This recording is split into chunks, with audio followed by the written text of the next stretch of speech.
to tell me how to live life? And these times it feels like nobody's right, yeah. So I'ma figure out what else we succeed, and then invest all of my time into that and proceed.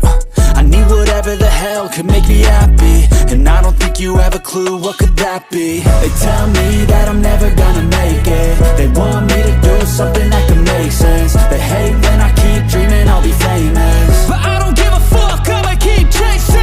They tell me that I'm never gonna make it. They want me to do something that could make sense. They hate when I keep dreaming I'll be famous, but I don't give a fuck, I'ma keep chasing. I think this life could be special if I get rid of the devils. They think that I am a rebel, I think they want me to settle. There's nobody on my level. They think that work is too stressful, I think that work is essential. The grind is all in your mental, and I don't think you understand what I'll go through just to be in control of my life soon.